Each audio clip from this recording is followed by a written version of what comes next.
or solving a function depending on which type of problem it is. So it says consider the functions f of x equals 3x squared minus 5 and g of x equals the square root of x minus 5 plus 2. So in the first problem we're finding f of 5. So we're just replacing 5 for x in our function. So we have 3 groups of 5 to the second power minus 5. So it's 25 times 3, 75. Let's erase that, make that a little bit better. 75 minus 5, which is 70. So the correct answer would be 70. In part B, it says find g of 5. So we're substituting 5 in for x in g of x. So the square root of 5 minus 5 plus 2. 5 minus 5 is 0. Square root of 0 is 0. So 0 plus 2, or 2 would be the correct answer. C, find f of 4. So we're going back to f. 3 groups of 4 to the second power minus 5. So 16 times 3 is 48. Minus 5 would be 43. For D, we're finding g of 4. So we have the square root of 4 minus 5 plus 2. Well, 4 minus 5 is a negative number, and we can't take the square root of a negative number, so D is actually undefined. And then E and F are having you just simplify the functions by either adding or subtracting them. So for E, we're finding f of x plus g of x. So we're going to do 3x squared minus 5 plus the square root of x minus 5 plus 2. And we're going to combine like terms. So to combine like terms in this case, the only thing we can combine is the negative 5 and the positive 2. So our final answer is 3x squared minus 3 plus the square root of x minus 5. And any way you wrote that would be fine. You could have done it 3x squared plus the square root of x minus 5 minus 3. Either way is fine. F, instead of adding them, we're going to subtract them, which changes a little thing because when you subtract a whole function, you have to distribute a negative. And you have to subtract each term. So in this case, we're doing 3x squared minus 5 minus the square root of x minus 5 minus 2. Because if I distribute a negative, it would affect the whole entire problem. So when I simplify, I would just combine the negative 5 and the negative 2. So I'm going to get 3x squared minus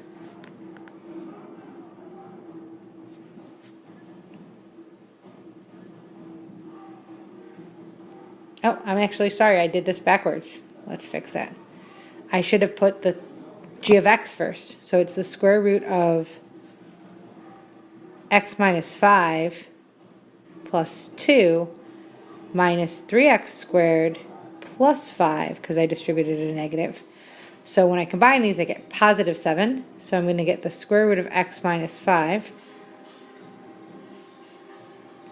plus 7 minus 3x squared. And again, doesn't matter which order you put them in. The next one says describe the domain of f of x. Well, f of x is a squared function. It's a quadratic, so the domain actually is all real numbers.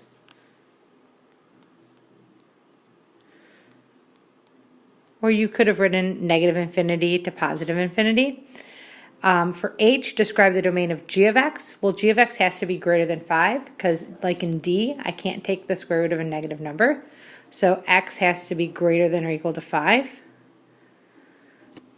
So then in I, it says, why is the domain of one of these functions more restrictive than the other? And it's because of the square root. So you cannot, so I wrote, you cannot take the square root of a negative number. So because you can't take the square root of a negative number, I'll try to make that a little bit clearer. Because you can't take that square root, we can't be less than 5.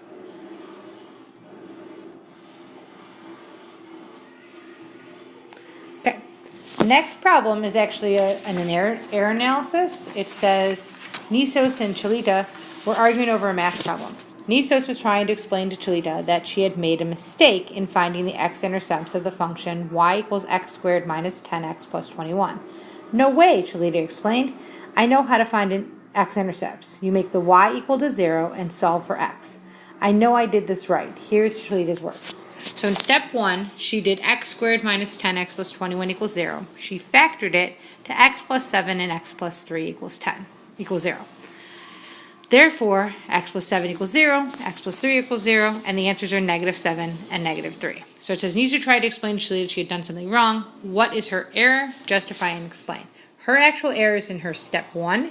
She needed to make it x, when you factor, it needed to be x minus 7 times x minus 3. So we get negative 10x as a term. So she factored incorrectly. Even though 7 times 3 is positive 21, we needed that negative to get the negative 10x. Okay, problem 37. Have you found when using a graphing calculator, equations must be solved for y? That is, this must be written in y form. Rewrite each equation below so that it can be entered into a graphing calculator. So we're basically just solving for y in each one of these expressions or equations. So in the first one, I have x equals 3y. So I'm going to subtract 6 from both sides. Now I have x minus 6 equals 3y. So then I'm going to divide by 3 and get x over 3 minus 2 equals y. And I could have rewritten it, y equals x over 3 minus 2. A couple other ways I could have written it. In B, again, I'm solving for y, so I'm going to add 10 to both sides. So I get x plus 10 equals 5y. Divide by 5, so I get x over 5 plus 2 equals y. C through E were the ones where I saw the most errors because of the plus or minus. So when you take the square root of something, you either have a plus or minus answer. So in C, I'm going to take the square root of x and y squared. So y is equal to plus or minus the square root of x. So if you forget that plus or minus sign, it's actually incorrect. So you want to make sure you have that.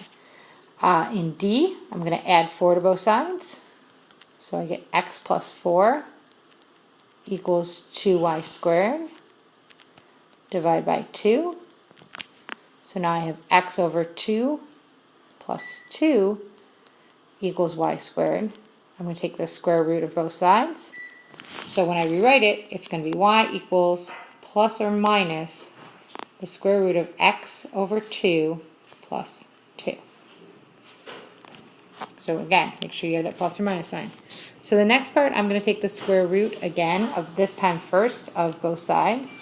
So I get plus or minus the square root of x equals y minus 5. So I'm going to add 5 to both sides. So my end result will be y equals plus or minus the square root of x plus 5.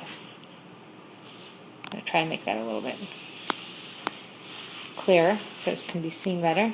So y equals plus or minus the square root of x plus 5. Okay.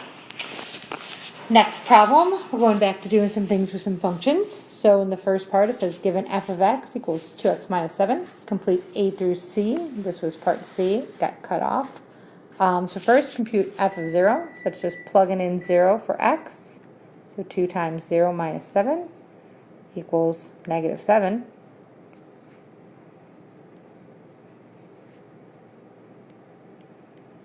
Not sure what was going on with that. In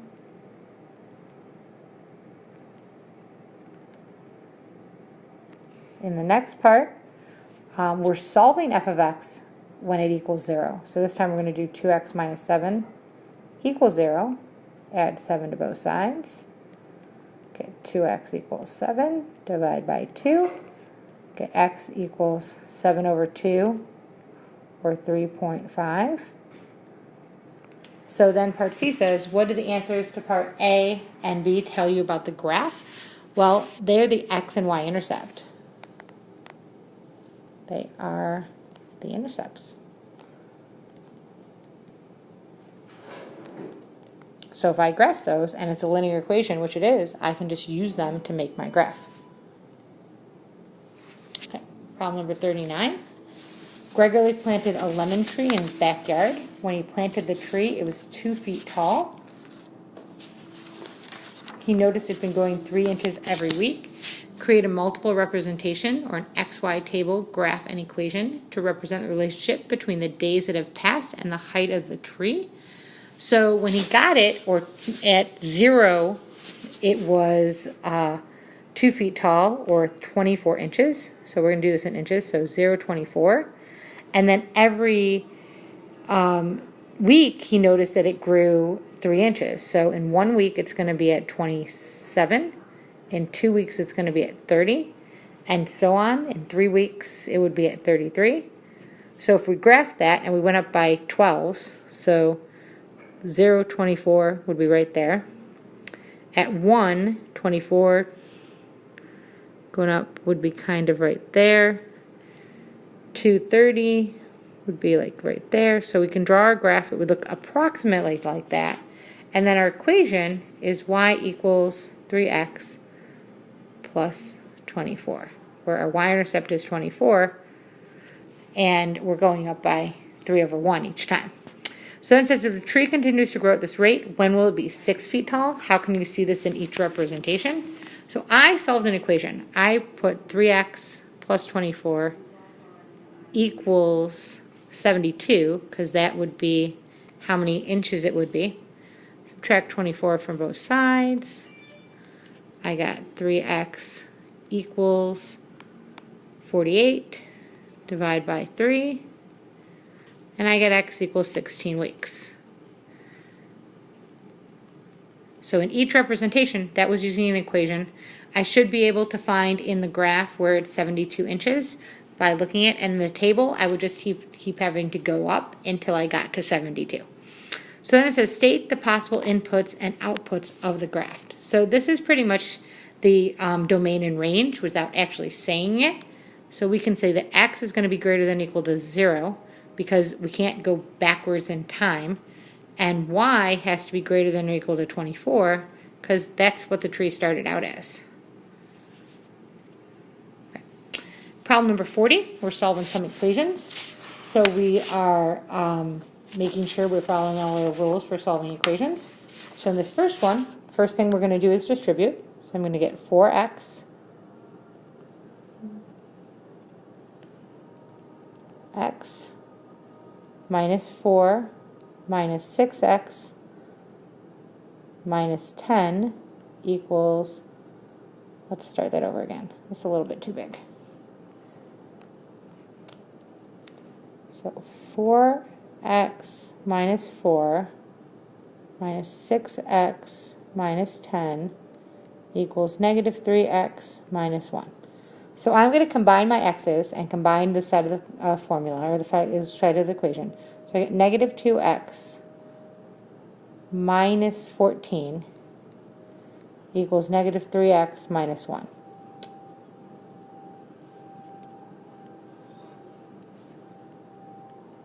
So then I'm going to add 3x to both sides.